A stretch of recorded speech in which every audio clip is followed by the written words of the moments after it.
Hey everybody, Shane here, Shoebox Legends. Thanks for tuning in for another episode. In this one, I want to go over some additions to my Shohei Ohtani collection. Some really interesting cards, at least in my opinion, that I've picked up on all different price points. And it's been a stretch and a very difficult time finding reasonably priced Shohei Ohtani cards of late, but I think I've found a couple of different avenues that I've gone down here that have kind of allowed me to continue to pick up and enjoy his cards even after his blistering 2025 postseason, culminating in the World Series championship with the LA Dodgers back-to-back years. And I can hear the collective groans as I get started here. I know there are many in the community who are either not Shohei fans or are just tired of hearing about it. But as someone who enjoys the modern game, and I very much do, and appreciates greatness in the sport and then in turn in the hobby, I can't ignore what Shohei has done in recent years here. He has clearly turned into the best player of the 2020s in Major League Baseball, and he is accomplishing feats that I am confident we'll be talking about for the rest of my lifetime as a fan of the game. And so, while I've always collected his cards on and off, going all the way back to his transition to MLB back in 2018, I really placed an increased emphasis on them in the last, say, 12 to 18 months.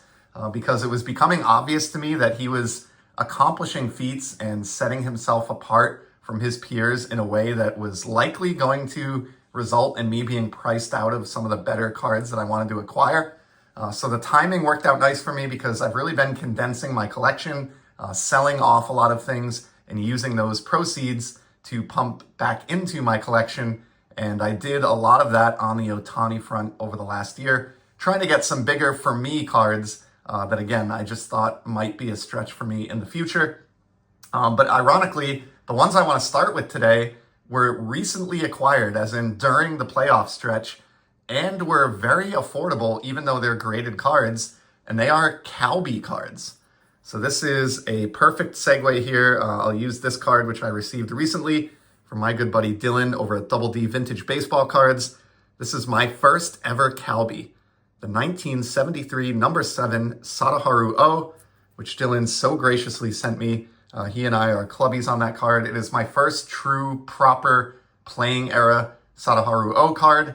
Absolutely adore it. And it turns out it's his first Calbee card as well, with that being the first Calbee set and that being his first card on the checklist. So as you may have guessed or put together here, I have decided in recent weeks to pursue or look into the Calbee Shohei Ohtani cards. And just a quick primer on these, I'm sure most of you watching this know, and I'll preface this by saying that I am very much learning here. If I make any mistakes or say anything incorrect, I apologize. If I mispronounce anything, the whole world of Nippon professional baseball and Japanese baseball cards is relatively new to me. However, Calbee cards in general go all the way back to 1973. They are included in snacks like potato chips over in Japan. And I actually have even an unopened pack here that a seller sent me recently with one of these Ohtanis that we're going to look at in a moment. Really cool. So you would get these in your pack of chips or snacks over in Japan, and it is one individually wrapped card inside featuring a Nippon professional baseball player. Again, starts all the way back in 1973 and goes all the way to present day. And for me, as I'm kind of grappling around in new territory, which Japanese baseball cards is very much new territory for me, I like to try to stick to basics. And I love lineage and history. I think that's really important. And so I love that this set, even though I'm sure some people are not attracted to them because they're individually wrapped versus being packs of cards like we're familiar with, here in the US. I love the lineage and the 50 plus year history that Calbee has as a brand. So I got into, during the playoffs, kind of researching what cards does Shohei Ohtani have in the Calbee base sets. For those that don't know, he played in Nippon professional baseball for a 5-year span from 2013 through 2017. So I dove into those 5 years of Calbee sets, and I found pretty quickly he did not have a card in the 2013 release at all. His rookie season over in Japan, so he does have some other issues. Not going to talk about those today, but for the purpose of Calbee, he was not in the 2013 set. So his first appearance on a Calbee base card came in 2014, And it's this card right here. Card number 122. Fantastic hitting image here. He looks like he's about 9 feet tall. Was able to find all of these amazingly, again, at very reasonable prices, even during the playoffs. At least in my opinion. I know cost is relative for everybody, but these were already graded in fine nines with, proper gaskets here. Beautiful presentation for well under $100 each, closer to that $75 mark. I don't mind sharing, and yeah, think what you will of that, but love graded cards. And this was just my foray into kind of testing the waters with some Japanese cards, modern Japanese cards. So 2014 card number 122, his first Calbee base card. And just like he's done, or just like we've seen over here in the US, he is, of course, most famous for being a two-way talent. And so in the 2014 release, there are actually 2 cards of his on the checklist. And these checklists are relatively small.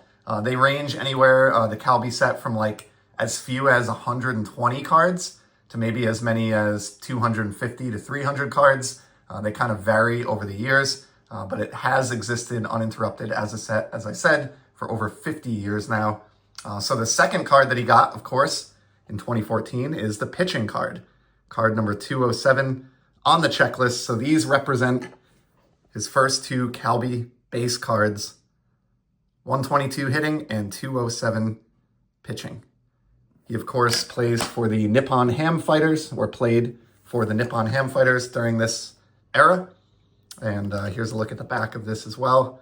I don't understand how to read the backs of these, so it's something where I've actually looked into maybe using AI or some type of translator where I can take high quality images of these Japanese cards, feed them into that, and then get the text returned to me in English. So that's something that I'm looking into. But in the meantime, some of this remains a mystery. But I've done enough research to know these are his first 2 Calbee base cards. And then moving on from there, the next year in 2015, he also got 2 cards. Of course, he was a major star at this point. So his first card is number 100 on the checklist. He got kind of the hero number treatment. Really interesting close-up post-swing hitting image there. And we'll take a look at the back of this one as well from 2015. And then he also got a pitching card later on at number 183 on the checklist. So again, even with a relatively small checklist of just a couple hundred cards, there was a recognition from the folks at Calbee that this was a player who deserved multiple spots due to his multiple talents on the field. So 2 great ones there, and we'll take a look. The back is very similar here on the pitching one as well. And then from the 2016 release, he got just a single card, and it's a batting card, a very similar image to the one that was used on his first card in 2014, is used on his last, it turns out, Calbee card in 2016. So this is card number 82 in this case. The photo is slightly different. You can see this one up in the background, and at first glance, you can almost convince yourself these are identical photos, just because his swing is that repeatable, but you'll notice a lot of differences the closer you look. He's got a black shin guard on here, white one here. The folds in his pants are a little bit different. His batting gloves are different. The advertisements in the background are positioned differently. It's a different shot entirely, but very, very similar to that first 2014 hitting. And yeah, his only 2016 Calbee card. And what's cool is he didn't get any in 2017. So these 5 cards that I just showed you, 2 from 2014, 2 from 2015, and the lone 2016 card, represent his entire Calbee base card run over his 5-year Japanese professional baseball career. So I just thought it was really neat. I love the idea of a small project like this that I could pursue and complete with relative ease and in just a matter of weeks. That really appealed to me after having worked on some long-term projects in the hobby that have taken me like upwards of a decade, like my buyback Franken set. It was very refreshing to be able to go out there, do the research, find all 5 of these, and acquire them all in matching PSA 9 slabs all over the course of just a couple of weeks. So really proud of that collection. And the other thing that's cool about these, some people I guess would view this as a negative. I think it's kind of refreshing in today's hobby. With the Calbee cards, there are no parallels. So these 5 cards that I've shown are truly the only 5 Calbee base cards that exist of Shohei Ohtani. There are no, golds or refractors or Calbee Chrome or anything like that. They're just the plain old cards that come in the chip bags. It's a base card only with no parallels. Of course, there are inserts included, as like chase cards in Calbee. I have not pursued any of those, and I'm not likely to. I don't really get into inserts, even in Major League Baseball that much. I much prefer the base cards and their parallels. But again, very refreshing and different from the landscape here in the States to have those Calbee cards that are without parallel. So just an incredible feeling to be done with that run. I can check those off my list. I don't need to look for Calbee Ohtani cards ever again. I will certainly be expanding my Ohtani collection further. And in general, I've been going much more down the Japanese card rabbit hole, and I'll have future videos coming on that. But to conclude today's video, just to wrap it up here, I do have some MLB cards of Ohtani as well. And the first lot that I want to show is another example of kind of budget Ohtani cards. And again, during his incredible playoff run there, his market has exploded. I'm seeing cards sell for in some cases, 3, 4, 5 times what they were selling for just a month or two ago. So that is not really a market that I want to be buying in for the most part. But I found a dealer or a seller on eBay who listed some leaders cards from the 2025 top set. And Ohtani, of course, famously had an incredible 2024 season. First ever 50-50 campaign in terms of 50 home runs, 50 stolen bases. And this seller actually happened to have all 3 of the 2025 leaders cards on which he appears, all in Independence Day parallel format, numbered to 76. I love this parallel. I've talked about it many times here on the channel. And I love that this represents, or these represent his career here in the States, kind of the second phase from 2018 on. So we have this one here, which is the batting title card. He just lost out to Luis Arias of the Miami Marlins by 4 points, swatting 310, good for second place in the NL. And again, I'll show you the back, even though you all know this by now, but these are all numbered to 76 in the lower right. So we have the batting average card there. Next up, we have the RBI leaders for the National League, and he did pace that category, and by a good margin as well, with 130 RBI.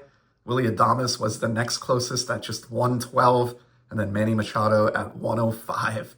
So pretty healthy lead there on ribbies for Shohei, and number 58 of 76 in this case. And these leaders cards, like I mentioned, are a good opportunity to get cards at a bargain. I love that these kind of represent that amazing 2024 campaign that he had, but they're on the 2025 design and they're in the 2025 flagship set. So they kind of have a 1 foot in each pool in terms of those 2 kind of championship years. And I love that I was able to get the trio like this in one fell swoop. And then most importantly, my favorite of the 3, the home run leaders card. And this one, of course, very significant because it has the 54 home runs prominently on the front.